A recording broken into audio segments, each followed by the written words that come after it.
Historia de un alma de Santa Teresita del Niño Jesús. Audios de Unidos en el Amor a Jesús. Capítulo 6. El viaje a Roma. 3 días después del viaje a Bayeux, tenía que emprender otro mucho más largo, el viaje a la ciudad eterna. ¡Qué viaje aquel! Solo en él aprendí más que en largos años de estudios, y me hizo ver la vanidad de todo lo pasajero y que todo es aflicción de espíritu bajo el sol. Sin embargo, vi cosas muy hermosas, contemplé todas las maravillas del arte y de la religión, y sobre todo, pisé la misma tierra que los santos apóstoles y la tierra regada con la sangre de los mártires, y mi alma se ensanchó al contacto con las cosas santas. Me alegro mucho de haber estado en Roma, pero comprendo a quienes en el mundo pensaron que papá me había hecho hacer este largo viaje para hacerme cambiar de idea sobre la vida religiosa. Y la verdad es que hubo cosas en él capaces de hacer vacilar una vocación poco firme. Celina y yo, que nunca habíamos vivido entre gentes del gran mundo, nos encontramos metidas en medio de la nobleza, de la cual se componía casi exclusivamente la peregrinación. Pero todos aquellos títulos y aquellos lejos de deslumbrarnos, no nos parecían más que humo. Vistos de lejos, me habían ofuscado un poco alguna vez, pero de cerca vi que no todo lo que brilla es oro, y comprendí estas palabras de la imitación. No vayas tras esa sombra que se llama el gran nombre, ni desees tener muchas e importantes relaciones, ni la amistad especial de ningún hombre. Comprendí que la verdadera grandeza está en el alma, y no en el nombre, pues como dice Isaías, el Señor dará otro nombre a sus elegidos, y San Juan dice también, al vencedor le daré una piedra blanca, en la que hay escrito un nombre nuevo que sólo conoce quien lo recibe. Sólo en el cielo conoceremos, pues, nuestros títulos de nobleza. Entonces cada cual recibirá de Dios la alabanza que merece, y el que en la tierra haya querido ser el más pobre y el más olvidado, por amor a Jesús, ese será el primero y el más noble y el más rico. La segunda experiencia que viví se refiere a los sacerdotes. Como nunca había vivido en su intimidad, no podía comprender el fin principal de la reforma del Carmelo. Orar por los pecadores me encantaba, pero orar por las almas de los sacerdotes, que yo creía más puras que el cristal, me parecía muy extraño. En Italia comprendí mi vocación, y no era ir a buscar demasiado lejos un conocimiento tan importante. Durante un mes conviví con muchos sacerdotes santos, y pude ver que si su sublime dignidad los eleva por encima de los ángeles, no por eso dejan de ser hombres débiles y frágiles. Si los sacerdotes santos, a los que Jesús llama en el Evangelio sal de la tierra, muestran en su conducta que tienen una enorme necesidad de que se rece por ellos, ¿qué habrá que decir de los que son tibios? ¿No ha mucho también Jesús, si la sal se vuelve sosa, con qué la salarán? Qué hermosa es, Madre querida, la vocación que tiene como objeto conservar la sal destinada a las almas, y esta es la vocación del Carmelo, pues el único fin de nuestras oraciones y de nuestros sacrificios es ser apóstoles de apóstoles, rezando por ellos mientras ellos evangelizan a las almas con su palabra y sobre todo con su ejemplo. He de detenerme, pues si continúo hablando de este tema, no acabaría nunca. Voy a contarte mi viaje, Madre querida, con algún detalle, perdóname si te doy demasiados, pues no pienso lo que voy a escribir, y lo hago en tantos ratos perdidos, debido al poco tiempo libre que tengo, que mi narración quizás te resulte aburrida. Me consuela pensar que en el cielo volveré a hablarte de las gracias que he recibido, y que entonces podré hacerlo con palabras amenas y arrobadoras. Allí nada vendrá ya a interrumpir nuestros desahogos íntimos, y con una sola mirada lo comprenderás todo. Mas como ahora necesito todavía emplear el lenguaje de esta triste tierra, trataré de hacerlo con la sencillez de un niño que conoce el amor de su madre.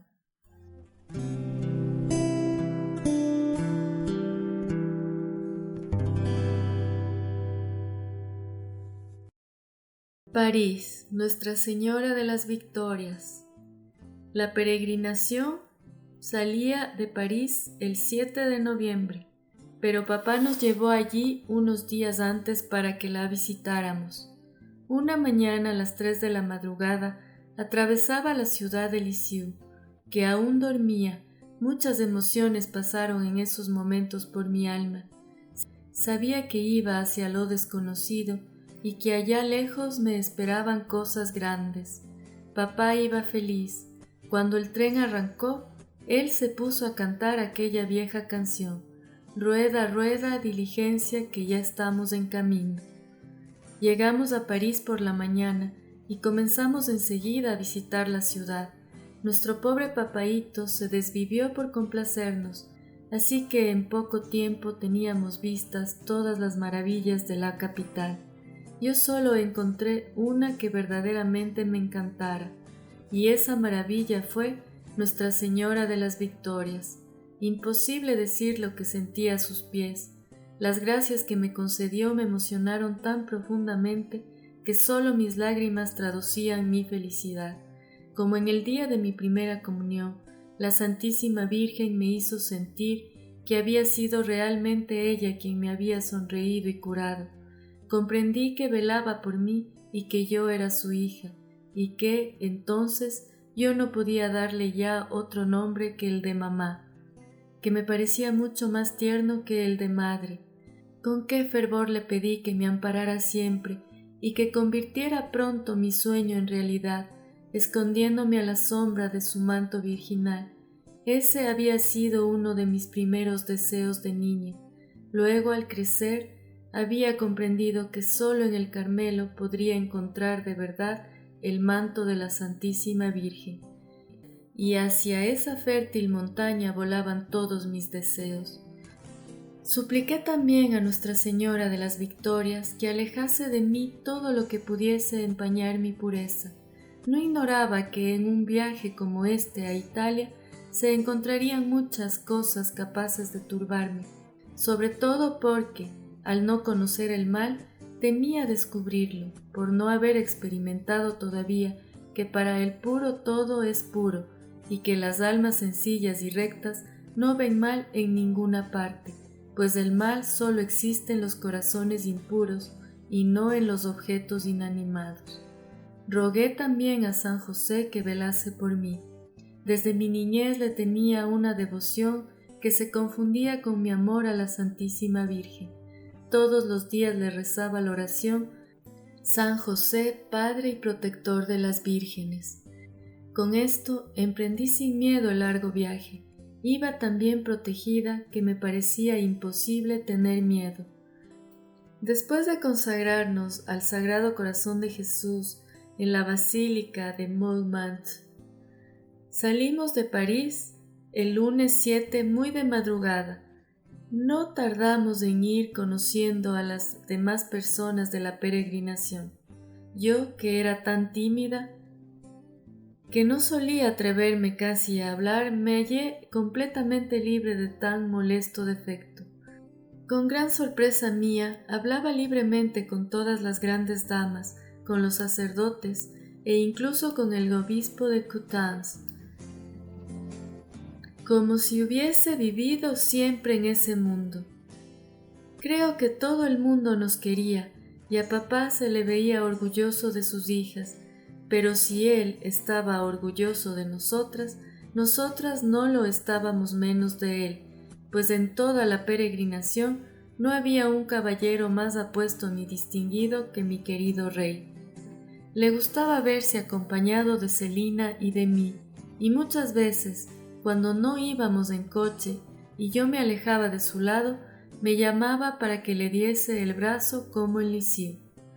El señor abate Reveroni se fijaba muy atentamente en todo lo que hacíamos. Con frecuencia le sorprendía mirándonos de lejos. En la mesa, cuando yo no estaba enfrente de él, encontraba la manera de inclinarse para verme y para escuchar lo que decía. Quería, sin duda, conocerme para saber si yo era realmente capaz de ser carmelita, y creo que debió quedar satisfecho del examen, pues al final del viaje pareció estar bien dispuesto en mi favor, pero en Roma estuvo muy lejos de serme favorable, como luego diré.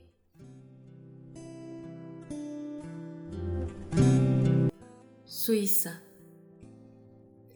Antes de llegar a la ciudad eterna, meta de nuestra peregrinación, tuvimos ocasión de contemplar muchas maravillas.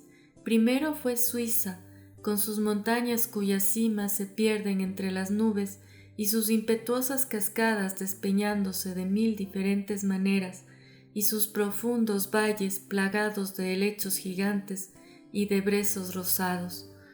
¡Cuánto bien, madre querida!, hicieron a mi alma todas aquellas maravillas de la naturaleza derramadas con tanta profusión. Cómo la hicieron elevarse hacia quien quiso sembrar de tanta obra maestra esta tierra nuestra de destierro, que no ha de durar más que un día. No tenía ojos bastantes para mirar. De pie, pegada a la ventanilla, casi se me cortaba la respiración. Hubiera querido estar a los 2 lados del vagón, pues al volverme contemplaba paisajes de auténtica fantasía y totalmente diferentes de los que se extendían ante mí. Unas veces nos hallábamos en la cima de una montaña, a nuestros pies precipicios cuya profundidad no podía sondear nuestra mirada parecían dispuestos a engullirnos. Otras veces era un pueblecito encantador, con sus esbeltas casitas de montaña y su campanario sobre el que se cernían blandamente algunas nubes resplandecientes de blancura. Allá, más lejos, un ancho lago, dorado por los últimos rayos del sol, sus ondas serenas y claras, teñidas del color azul del cielo mezclado con las luces rojizas del atardecer, ofrecían a nuestros ojos maravillados el espectáculo más poético y encantador que se pueda imaginar.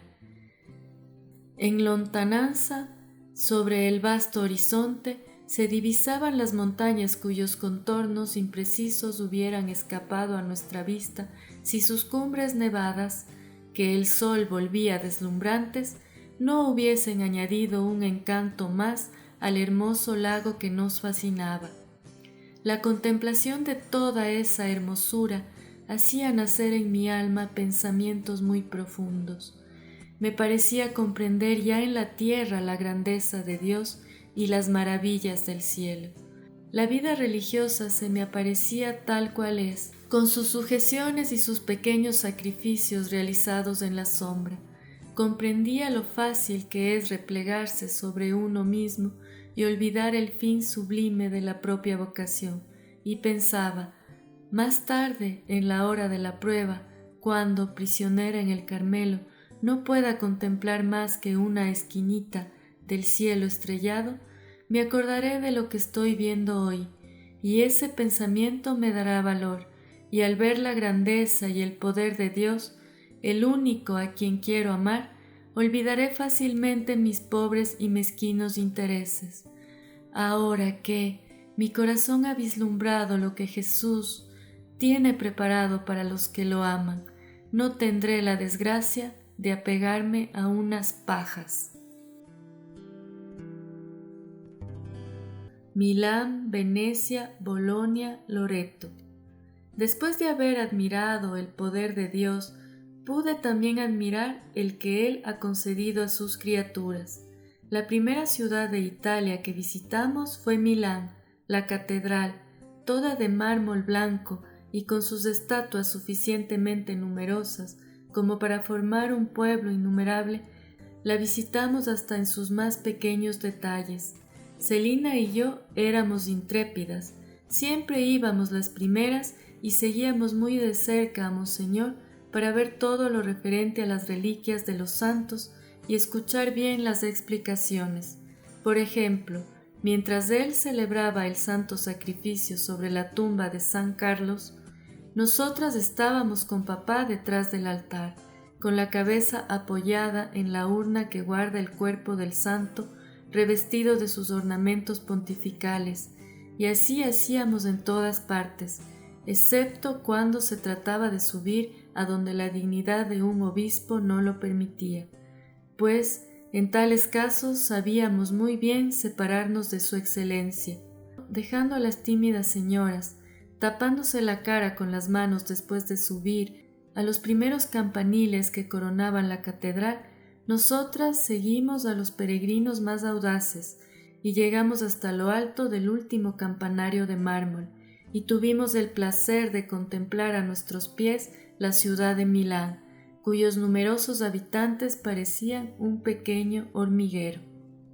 Bajamos de nuestro pedestal y comenzamos nuestros paseos en coche, que iban a durar un mes y que iban a saciarme para siempre de mis ganas de rodar sin nunca cansarme. El Camposanto nos gustó todavía más que la catedral.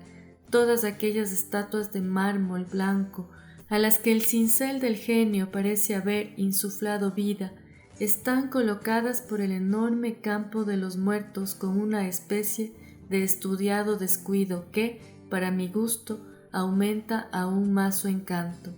Uno casi se siente tentado de acercarse a consolar a aquellos personajes idealizados que te rodean.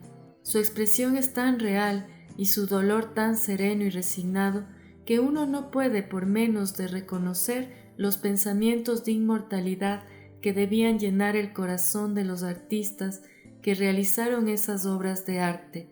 Aún una niña arrojando flores sobre la tumba de sus padres parece como si el mármol hubiera perdido su pesadez y los delicados pétalos se deslizaran entre los dedos de la niña.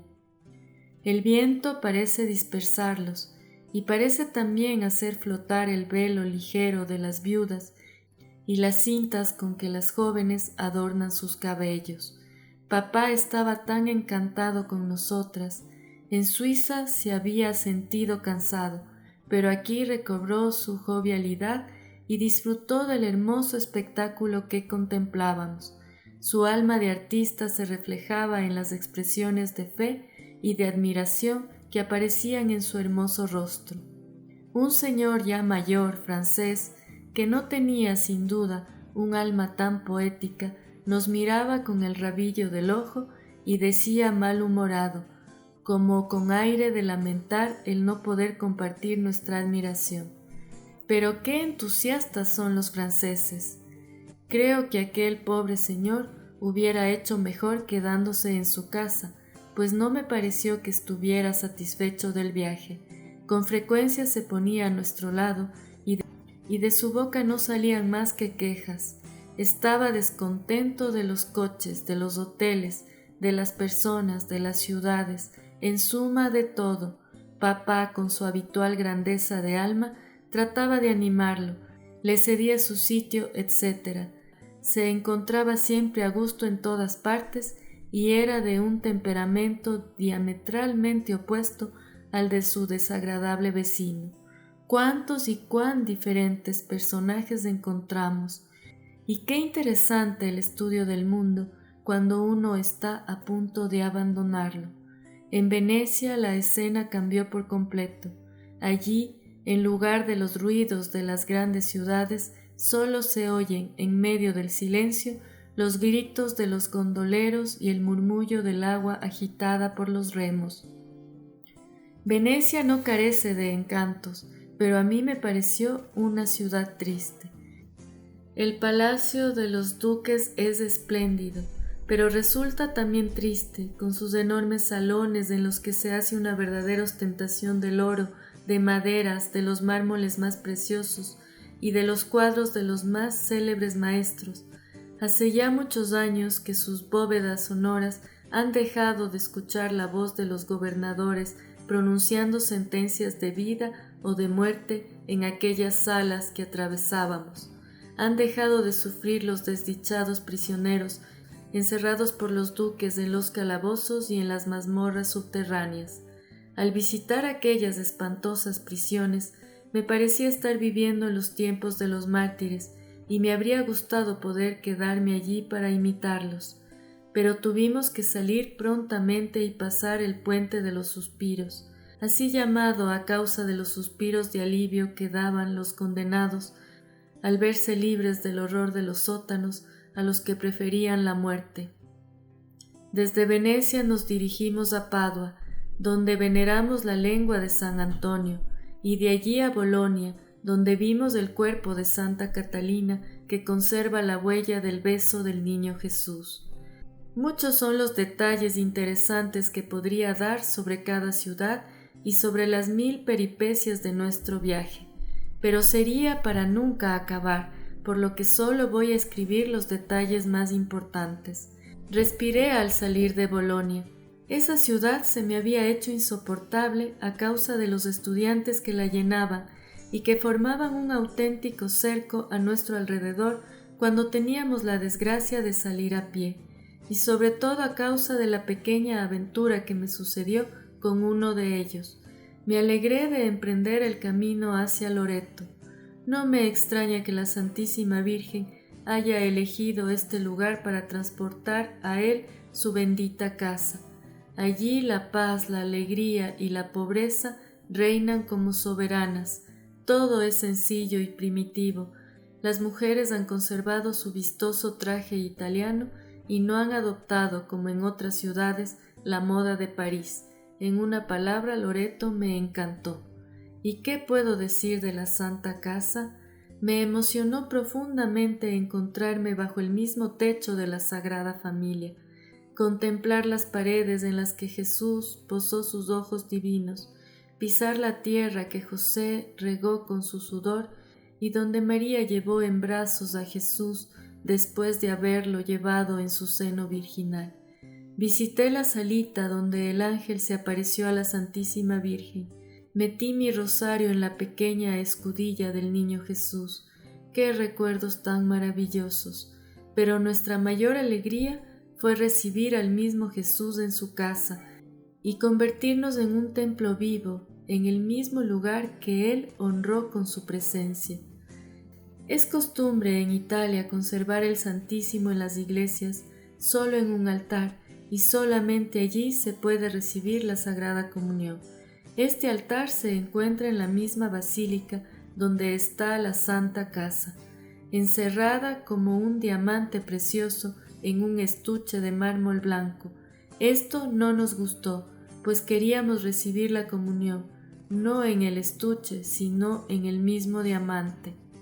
Papá, con su finura habitual, hizo como todo el mundo, pero Celina y yo fuimos a buscar a un sacerdote que nos acompañaba por todas partes y que en aquel precioso momento se disponía a celebrar la Santa Misa.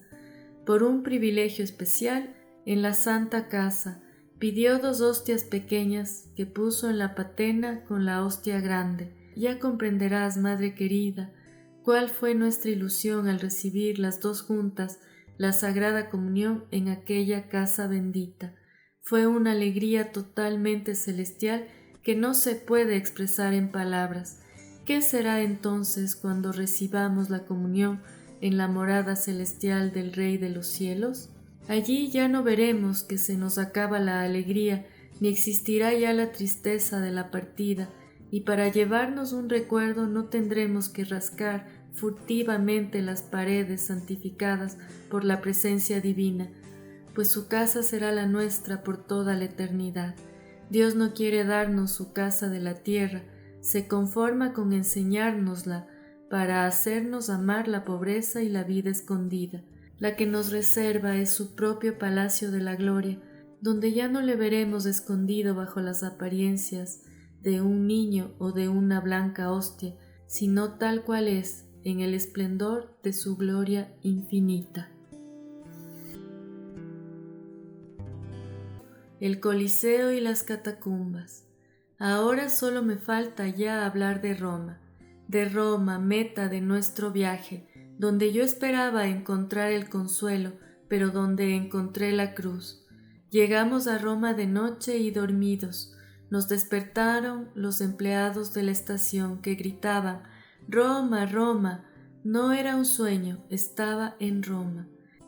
El primer día lo pasamos en extramuros y fue quizás el más delicioso de todos, pues todos los monumentos han conservado su sello de antigüedad, mientras que en el centro de Roma, ante el Fausto de los hoteles y de las tiendas, uno tiene la impresión de estar en París. Aquel paseo por la campiña romana me ha dejado un gratísimo recuerdo. No hablaré de los lugares que visitamos, pues hay bastantes libros que los describen por extenso, sino solamente de las principales emociones que viví. Una de las más dulces fue la que me hizo estremecerme a la vista del Coliseo. Por fin podía ver aquella arena en la que tantos mártires habían derramado su sangre por Jesús, y ya me disponía a besar la tierra que ellos habían santificado. Pero, qué decepción la mía. El centro no era más que un montón de escombros que los peregrinos tenían que conformarse con mirar, pues una valla les impedía entrar. Por otra parte, nadie sintió la tentación de intentar meterse por en medio de aquellas ruinas. Pero valía la pena haber venido a Roma y quedarse sin bajar al Coliseo.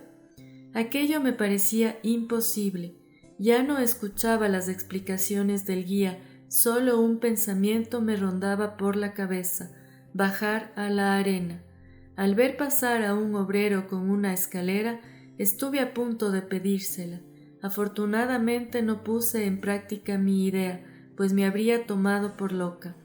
Se dice en el Evangelio que la Magdalena, perseverando junto al sepulcro y agachándose insistentemente para mirar dentro, acabó por ver 2 ángeles. Yo, igual que ella, aún reconociendo la imposibilidad de ver cumplidos mis deseos, seguía agachándome hacia las ruinas, a donde quería bajar. Por fin no vi ángeles, pero sí lo que buscaba. Lancé un grito de alegría y le dije a Celina: «Ven corriendo, vamos a poder pasar». Inmediatamente sorteamos la valla hasta la que en aquel sitio llegaban los escombros, y comenzamos a escalar las ruinas que se hundían bajo nuestros pies. Papá nos miraba completamente asombrado de nuestra audacia, y no tardó en indicarnos que volviéramos, pero las 2 fugitivas ya no oían nada.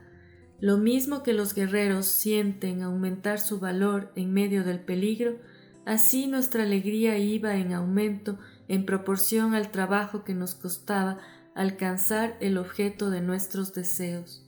Celina, más previsora que yo, había escuchado al guía, y acordándose de que éste acababa de señalar un pequeño adoquín marcado con una cruz como el lugar en el que combatían los mártires, se puso a buscarlo. No tardó en encontrarlo, y arrodillándonos sobre aquella tierra sagrada, nuestras almas se fundieron en una misma oración. Al posar mis labios sobre el polvo purpurado por la sangre de los primeros cristianos, me latía fuertemente el corazón. Pedí la gracia de morir también mártir por Jesús, y sentí en el fondo del corazón que mi oración había sido escuchada. Todo esto sucedió en muy poco tiempo, y después de coger algunas piedras, volvimos hacia los muros en ruinas para volver a comenzar nuestra arriesgada empresa. Papá, al vernos tan contentas, no tuvo valor para reñirnos, y me di cuenta de que estaba orgulloso de nuestra valentía. Dios nos protegió visiblemente, pues los peregrinos no se dieron cuenta de nuestra empresa por estar algo más lejos que nosotros.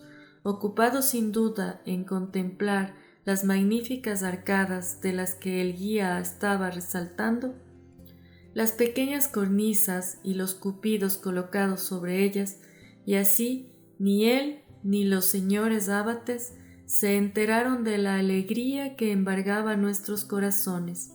También las catacumbas me dejaron una gratísima impresión. Son tal como me las había imaginado, leyendo su descripción en la vida de los mártires. La atmósfera que allí se respira está tan llena de fragancia que después de pasar en ellas buena parte de la tarde, me daba la impresión de haber estado tan solo unos instantes. Teníamos que llevarnos algún recuerdo de las catacumbas, así que, dejando que se alejase un poco la procesión, Celina y Teresa se deslizaron las dos juntas hasta el fondo del antiguo sepulcro de Santa Cecilia, y cogieron un poco de la tierra santificada por su presencia. Antes del viaje a Roma, yo no tenía especial devoción a esta santa, pero al visitar su casa, convertida en iglesia, y el lugar de su martirio, al saber que había sido proclamada reina de la armonía, no por su hermosa voz ni por su talento musical, sino en memoria del canto virginal que hizo oír a su esposo celestial escondido en el fondo de su corazón, sentí por ella algo más que devoción, una auténtica ternura de amiga. Se convirtió en mi santa predilecta, en mi confidente íntima. Todo en ella me fascina, sobre todo su abandono y su confianza sin límites, que la hicieron capaz de virginizar a unas almas que nunca habían deseado más alegrías que las de la vida presente. Santa Cecilia se parece a la esposa del Cantar de los Cantares. Veo en ella un coro en medio de un campo de batalla. Su vida no fue más que un canto melodioso, aún en medio de las mayores pruebas, y no me extraña, pues, el santo evangelio reposaba sobre su corazón, y en su corazón reposaba el esposo de las vírgenes. También la visita a la iglesia de Santa Inés fue para mí muy dulce. Allí iba a visitar en su casa a una amiga de la infancia. Le hablé largamente de la que tan dignamente lleva su nombre, e hice todo lo posible por conseguir una reliquia de la angelical patrona de mi madre querida para traérsela. Pero no pudimos conseguir más que una piedrecita roja que se desprendió de un rico mosaico cuyo origen se remonta a los tiempos de Santa Inés y que ella debió de mirar muchas veces. ¿No resulta encantadora la amabilidad de la santa al regalarnos ella misma lo que buscábamos y que nos estaba prohibido tomar? Siempre me ha parecido aquello una delicadeza y una prueba del amor con que la dulce Santa Inés mira y protege a mi madre querida.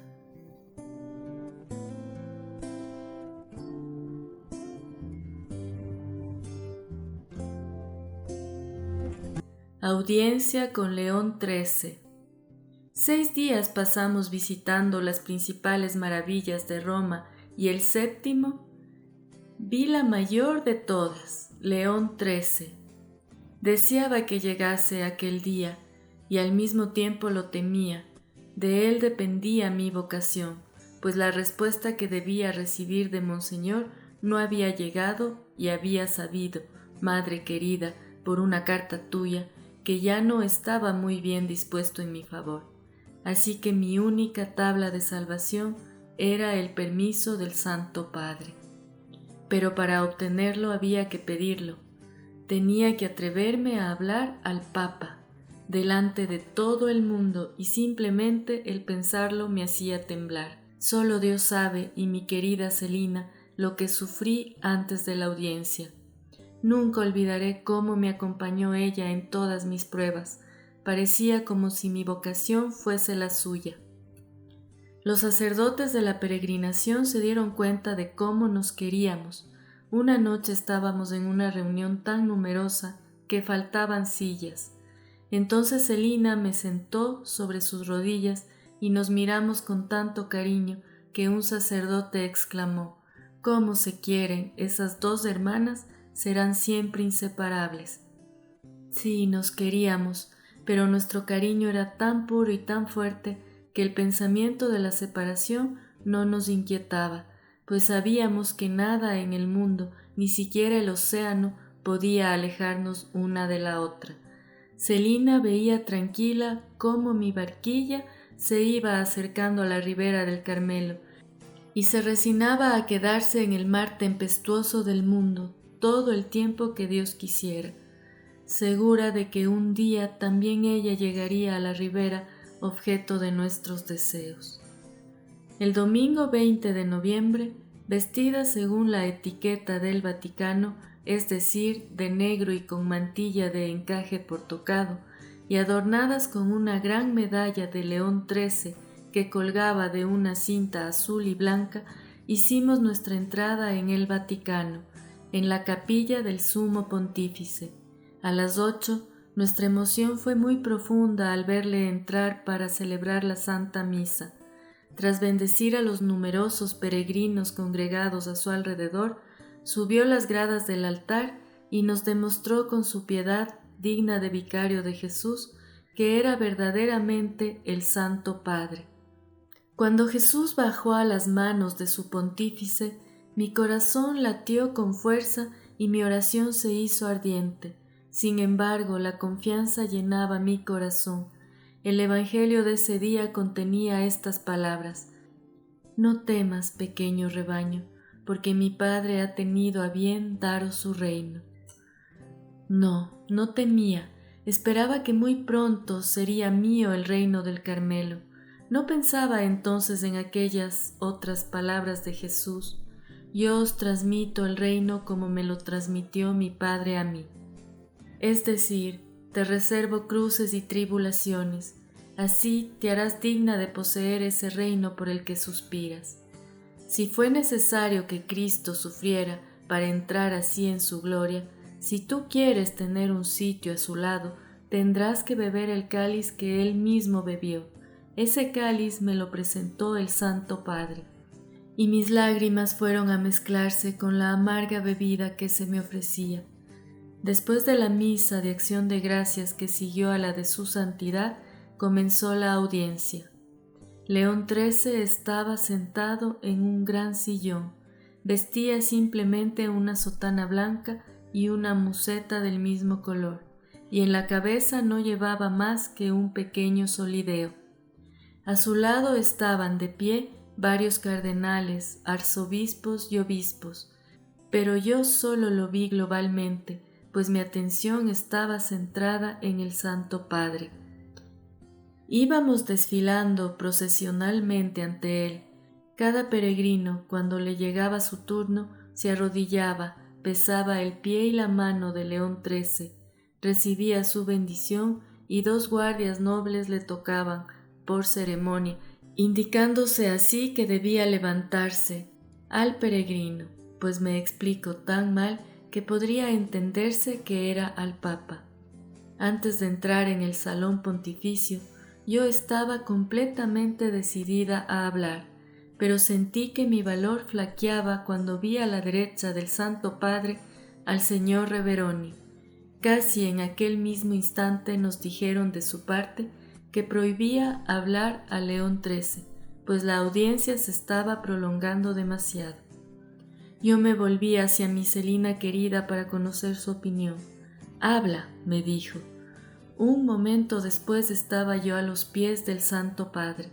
Después de besarle la sandalia, me presentó la mano, pero en lugar de besársela, junté las mías y elevando hacia su rostro mis ojos bañados en lágrimas, exclamé: «Santísimo Padre, tengo que pediros una gracia muy grande».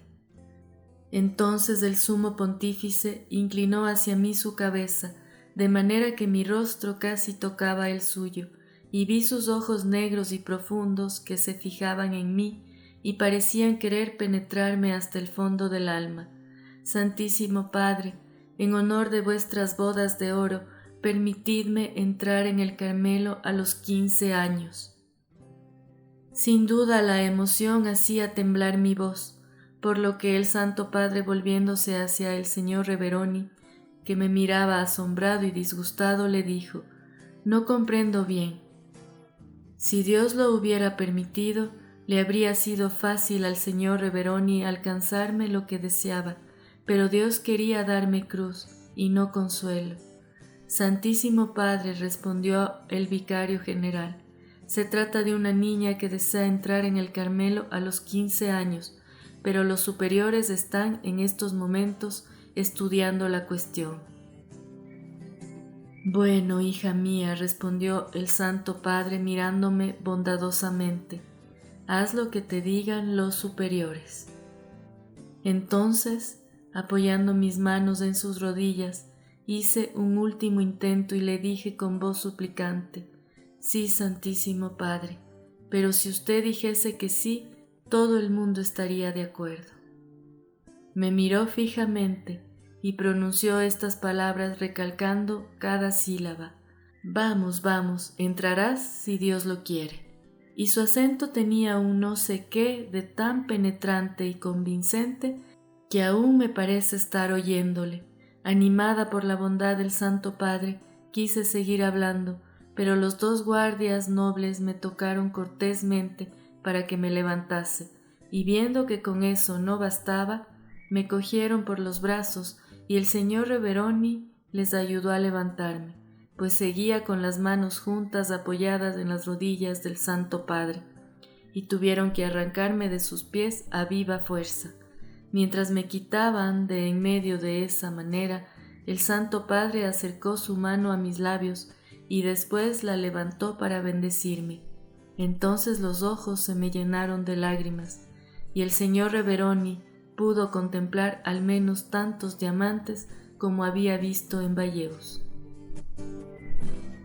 Los dos guardias nobles me llevaron en volandas, por así decirlo, hasta la puerta, donde un tercero me dio una medalla de León XIII.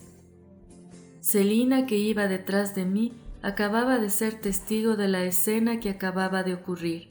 Casi tan emocionada como yo, tuvo no obstante valor para pedir al Santo Padre una bendición para el Carmelo. El señor Reveroni, con voz malhumorada, respondió, «El Carmelo ya está bendecido». Y el Santo Padre contestó con ternura, «Sí, sí, ya está bendecido». Papá se había acercado a los pies de León XIII antes que nosotras con los caballeros. El señor Reveroni había estado con él encantador, presentándolo como el padre de dos carmelitas. El Santo Padre, como muestra de especial benevolencia, posó su mano sobre la cabeza venerable de mi querido rey, como marcándole con un sello misterioso en nombre de aquel de quien era verdaderamente representante. Ahora que este padre de 4 carmelitas está en el cielo, ya no es la mano del pontífice la que reposa sobre su frente, profetizándole el martirio, es la mano del esposo de las vírgenes, la del Rey de la Gloria, la que hace resplandecer la cabeza de su fiel servidor. Y ya nunca esa mano adorada dejará de apoyarse en la frente que ella misma ha glorificado. Mi papá querido se llevó un disgusto muy grande cuando, al salir de la audiencia, me encontró deshecha en lágrimas, e hizo todo lo posible por consolarme, pero en vano. En el fondo del corazón yo sentía una gran paz, puesto que había hecho absolutamente todo lo que estaba en mis manos para responder a lo que Dios pedía de mí. Pero esa paz estaba en el fondo, mientras la amargura inundaba mi alma, pues Jesús callaba, parecía estar ausente, nada me revelaba su presencia. Tampoco aquel día el sol se atrevió a brillar, y el hermoso cielo de Italia, cargado de oscuros nubarrones, no cesó de llorar conmigo. Todo había terminado. El viaje no tenía ya el menor atractivo para mí, pues su objetivo había fracasado. Sin embargo, las últimas palabras del Santo Padre deberían haberme consolado. ¿No eran en realidad una verdadera profecía? A pesar de todos los obstáculos, se realizó lo que Dios quiso. No permitió a las criaturas hacer lo que ellas querían, sino lo que quería Él. Desde hacía algún tiempo me había ofrecido al niño Jesús para ser su juguetito. Le había dicho que no me tratase como a uno de esos juguetes caros que los niños se contentan con mirar sin atreverse a tocarlos, sino como a una pelotita sin valor que pudiera tirar al suelo o golpear con el pie o agujerear o dejarla en un rincón o bien, si le apetecía, estrecharla contra su corazón. En una palabra, quería divertir al niño Jesús, agradarle, entregarme a sus caprichos infantiles, y él había escuchado mi oración. En Roma, Jesús agujereó su juguetito. Quería ver lo que había dentro, y luego, una vez que lo vio, satisfecho de su descubrimiento, dejó caer su pelotita y se quedó dormido. ¿Y qué hizo mientras dormía dulcemente? ¿Y qué fue de la pelotita abandonada? Jesús soñó que seguía divirtiéndose con su juguete, tirándolo y cogiéndolo una y otra vez, y luego que, después de haberlo echado a rodar muy lejos, lo estrechaba contra su corazón sin dejarlo alejarse ya nunca más de su manita. Imagínate, madre querida, lo triste que se sentiría la pelotita al verse tirada por el suelo. Sin embargo, no dejé de esperar contra toda esperanza. Unos días después de la audiencia con el Santo Padre, papá fue a visitar al hermano Simeón y encontró allí al señor Reveroni, que se mostró muy amable. Papá le reprochó jovialmente que no me hubiese ayudado en mi difícil empresa, y luego le contó la historia de su reina al hermano Simeón. El venerable anciano escuchó su relato con gran interés, tomó incluso algunas notas y dijo emocionado: «Estas cosas no se ven en Italia». Creo que aquella entrevista causó muy buena impresión al señor Reveroni, que a partir de entonces no dejó de darme muestras de que por fin estaba convencido de mi vocación. Nápoles, Asís, regreso a Francia. Al día siguiente de la memorable jornada, tuvimos que salir de madrugada para Nápoles y Pompeya. El Vesubio, en nuestro honor, no dejó de meter ruido en todo el día, dejando escapar entre sus cañonazos una espesa columna de humo. Las huellas que ha dejado en las ruinas de Pompeya son horribles y muestran el poder de Dios, que mira a la tierra y la hace temblar, toca los montes y humean.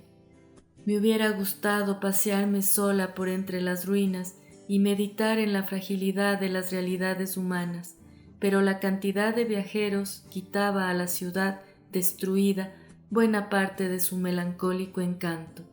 En Nápoles fue todo lo contrario.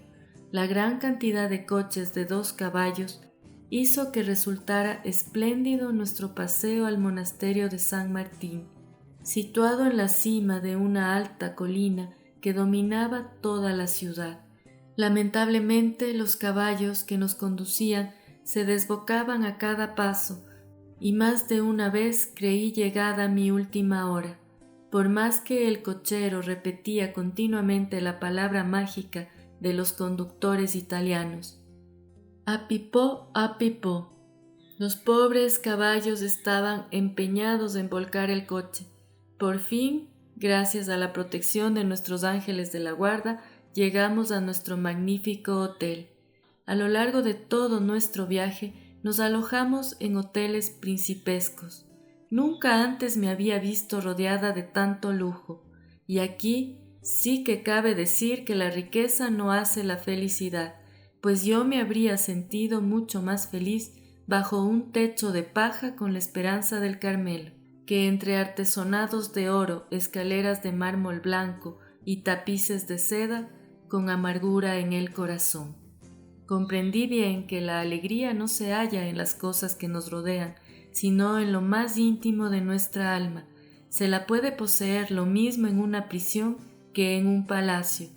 La prueba está en que yo soy más feliz en el Carmelo, aún en medio de mis sufrimientos interiores y exteriores, que entonces en el mundo, rodeada de las comodidades de la vida y sobre todo de la ternura del hogar paterno. Llevaba el alma sumida en la tristeza.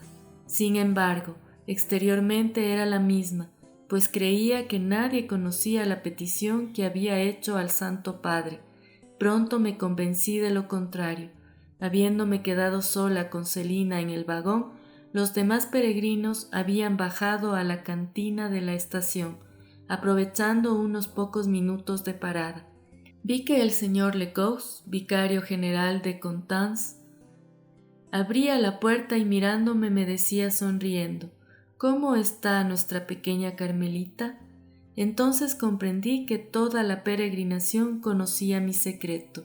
Gracias a Dios, nadie me habló sobre ello, pero, por la simpatía con que me miraban, me di cuenta de que mi petición no les había producido mala impresión, sino todo lo contrario. En la pequeña ciudad de Asís tuve ocasión de subir al coche del señor Reveroni, un honor que no le fue concedido a ninguna dama durante todo el viaje. Te cuento cómo conseguí ese privilegio. Después de visitar los lugares impregnados por el aroma de las virtudes de San Francisco y Santa Clara, terminamos en el monasterio de Santa Inés, hermana de Santa Clara. Yo había estado contemplando a mis anchas la cabeza de la santa, y cuando me retiraba, una de las últimas, me di cuenta de que había perdido el cinturón. Lo busqué en medio de la muchedumbre. Un sacerdote se compadeció de mí y me ayudó. Pero después de habérmelo encontrado, le vi alejarse, y yo me quedé sola buscando, pues, aunque tenía el cinturón, no me lo podía poner, pues faltaba la hebilla. Por fin la vi brillar en un rincón. Cogerla y ajustarla al cinturón no me llevó mucho tiempo, pero todo el trabajo anterior sí que me lo había llevado. Así que me quedé de una pieza al ver que estaba sola al salir de la iglesia. Todos los coches, y eran muchos, habían desaparecido, excepto el del señor Reveroni. ¿Qué decisión tomar? ¿Echarme a correr detrás de los coches que ya no se veían, exponiéndome a perder el tren con la consiguiente preocupación de mi querido papá, o bien pedir un sitio en la calesa del señor Reveroni? Me decidí por esta última solución. Con la mayor amabilidad y lo menos apurada que pude, a pesar de mi apuro, le expuse mi crítica situación y lo puse a él mismo en un apuro, pues su coche iba lleno de los más distinguidos caballeros de la peregrinación. Imposible encontrar una plaza libre. Pero un caballero muy galante se apresuró a bajar, me hizo ocupar su asiento, y se puso él modestamente al lado del cochero. Parecía una ardilla atrapada en un cepo, y estaba muy lejos de encontrarme a gusto, rodeada de todos aquellos personajes ilustres, y sobre todo del más temible de todos ellos, frente al cual iba sentada. Sin embargo, estuvo muy amable conmigo, interrumpiendo de vez en cuando su conversación con los caballeros para hablarme del Carmelo. Antes de llegar a la estación, todos aquellos grandes personajes sacaron sus grandes monederos para dar una propina al cochero, que ya estaba pagado. Yo hice lo mismo, y saqué mi diminuto monedero, pero el señor Reveroni no me permitió sacar mis preciosas moneditas, y prefirió dar él una grande de las suyas por los dos. En otra ocasión volví a encontrarme a su lado en el omnibus. Estuvo más amable todavía. Aunque estos breves encuentros pusieron un poco de bálsamo en mis llagas, no pudieron evitar que el regreso fuese mucho menos placentero que la ida, pues ya no tenía la esperanza del Santo Padre. No encontraba ayuda alguna en la tierra, que me parecía un desierto agostado y sin agua. Solo en Dios tenía puesta toda mi esperanza. Acababa de conocer por experiencia que vale más recurrir a Él que a sus santos. La tristeza de mi alma no fue obstáculo para que pusiese un gran interés en los santos lugares que visitábamos. En Florencia tuve la dicha de contemplar a Santa María Magdalena de Pazzi, colocada en medio del coro de las carmelitas que nos abrieron la reja. Como no sabíamos que íbamos a disfrutar de tal privilegio y muchas personas deseaban hacer tocar sus rosarios en el sepulcro de la santa, no había nadie más que yo que pudiese pasar la mano por entre la reja que nos separaba de él. Por eso, todos me traían sus rosarios y yo me sentía muy orgullosa de mi oficio. Siempre tenía que encontrar la forma de tocarlo todo. Así, en la iglesia de la Santa Cruz de Jerusalén, en Roma, pudimos venerar varios fragmentos de la verdadera cruz, 2 espinas y uno de los sagrados clavos, encerrado en un magnífico relicario de oro labrado, pero sin cristal, por lo que, al venerar la sagrada reliquia, encontré la forma de pasar mi dedito por una de las aberturas del relicario, y pude tocar el clavo que bañó la sangre de Jesús. La verdad es que era demasiado atrevida. Por suerte Dios, que conoce el fondo de los corazones, sabe que mi intención era pura y que por nada del mundo hubiera querido desagradarle. Me portaba con él como un niño que piensa que todo le está permitido y mira como suyos los tesoros de su padre. Todavía hoy sigo sin comprender por qué en Italia se excomulga tan fácilmente a las mujeres. A cada paso nos decían: no entréis aquí, no entréis allá, que quedaréis excomulgadas. Pobres mujeres, qué despreciadas son. Sin embargo, ellas aman a Dios en número mucho mayor que los hombres, y durante la pasión de nuestro Señor, las mujeres tuvieron más valor que los apóstoles, pues desafiaron los insultos de los soldados y se atrevieron a enjugar la faz adorable de Jesús. Seguramente por eso Él permite que el desprecio sea su lote en la tierra, ya que lo escogió también para sí mismo. En el cielo demostrará claramente que sus pensamientos no son los de los hombres, pues entonces los últimos serán los primeros. Más de una vez, durante el viaje, no tuve la paciencia de esperar el cielo para ser la primera. Un día en que visitábamos un convento de padres carmelitas, no me conformé con seguir a los peregrinos por las galerías exteriores y me metí por los claustros interiores. De pronto vi a un anciano carmelita que desde lejos me hacía señas de que me alejase, pero yo, en vez de marcharme, me acerqué a él y señalándole los cuadros del claustro, le di a entender por señas que eran bonitos. Él se dio cuenta, por mis cabellos que caían sobre la espalda y por mi aspecto juvenil, que era una niña. Me sonrió con bondad y se alejó. Al ver que no tenía delante de él a una enemiga, si hubiese podido hablarle en italiano, le habría dicho que era una futura carmelita, pero por culpa de los constructores de la Torre de Babel no pude hacerlo. Después de visitar también Pisa y Génova, volvimos a Francia. En el trayecto el panorama era magnífico, a veces bordeábamos el mar y la vía del tren pasaba tan cerca de él que me parecía que las olas iban a llegar hasta nosotros. Aquel espectáculo fue debido a una tempestad y era de noche, lo que hacía que la escena fuese aún más impresionante. Otras veces atravesábamos llanuras cubiertas de naranjos con su fruta ya madura, o de verdes olivos de escaso follaje, o de esbeltas palmeras. A la caída de la tarde veíamos los numerosos puertecitos de mar iluminarse con multitud de luces, mientras en el cielo empezaban a brillar las primeras estrellas. Y a la vista de todas aquellas cosas que yo miraba por primera y por última vez en mi vida, mi alma se llenaba de poesía. Pero las veía desvanecerse sin la menor pena. Mi corazón aspiraba a otras maravillas. Había contemplado ya bastante las bellezas de la tierra, y sólo las del cielo eran ya el objeto de sus deseos, y para ofrecérselas a las almas, quería convertirme en prisionera.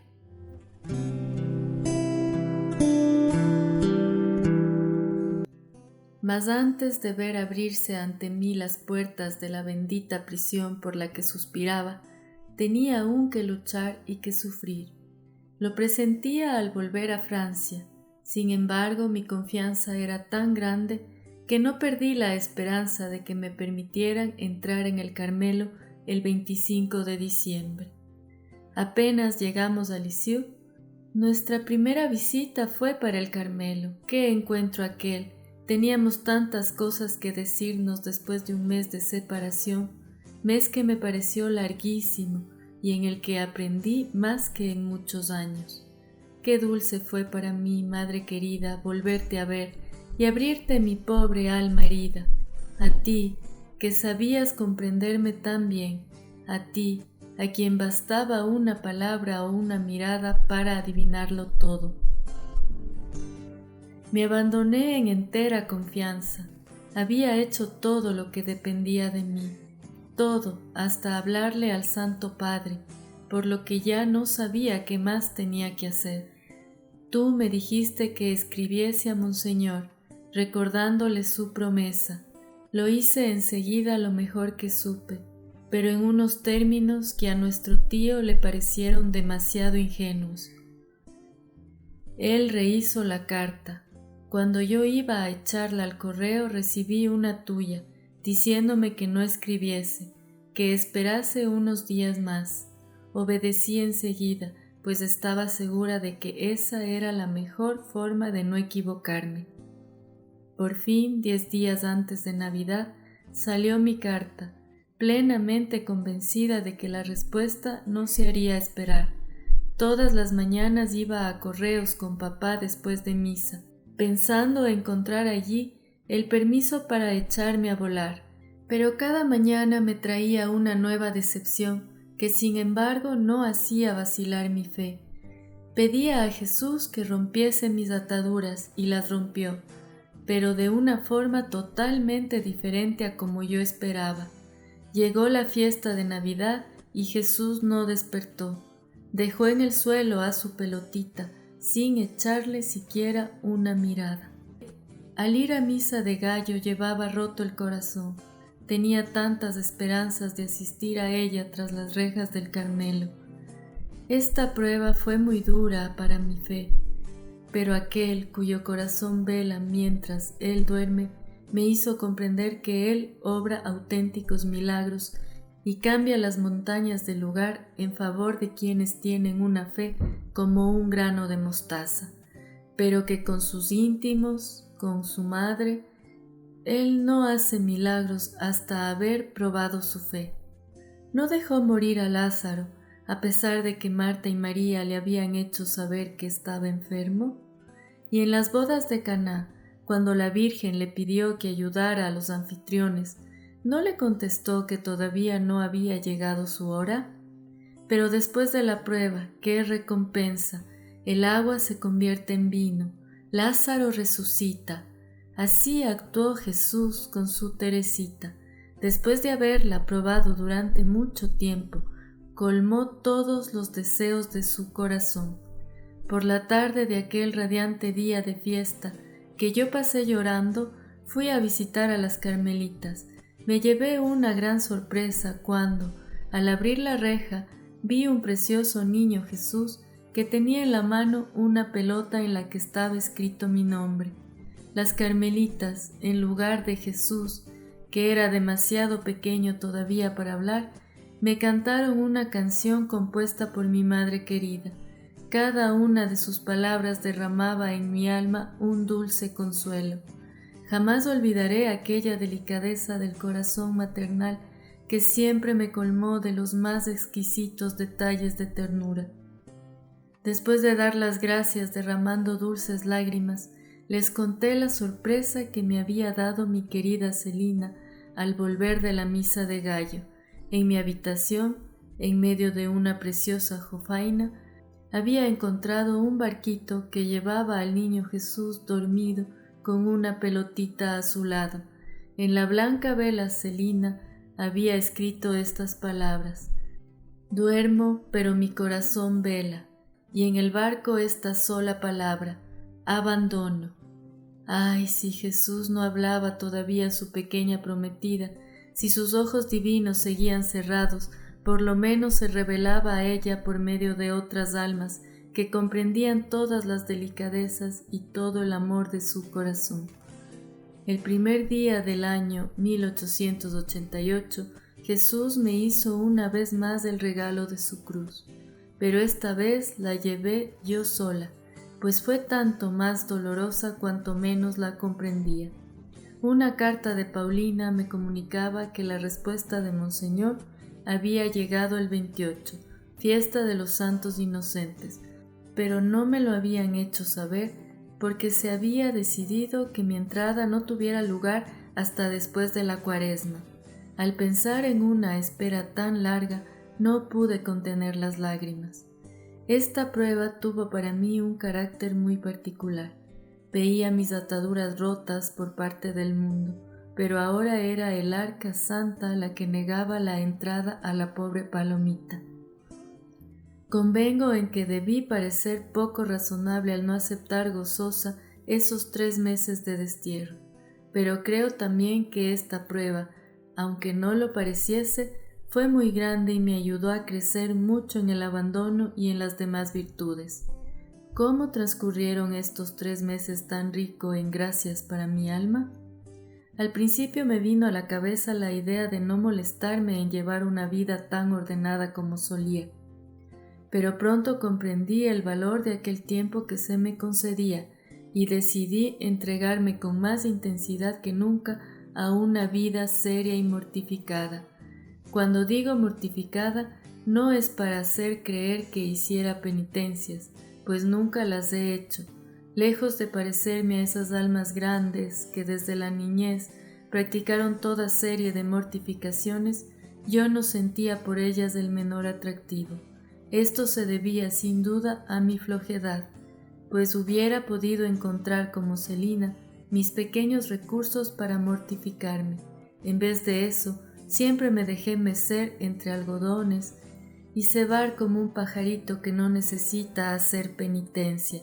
Mis mortificaciones consistían en doblegar mi voluntad, siempre dispuesta a salirse con la suya, en callar cualquier palabra de réplica, en prestar pequeños servicios sin hacerlos valer, en no apoyar la espalda cuando estaba sentada, etcétera, etcétera. Con la práctica de estas naderías, me fui preparando para ser la prometida de Jesús, y no sabría decir cuán dulces recuerdos me ha dejado esta espera. 3 meses se pasan muy pronto, y por fin llegó el momento tan ardientemente deseado.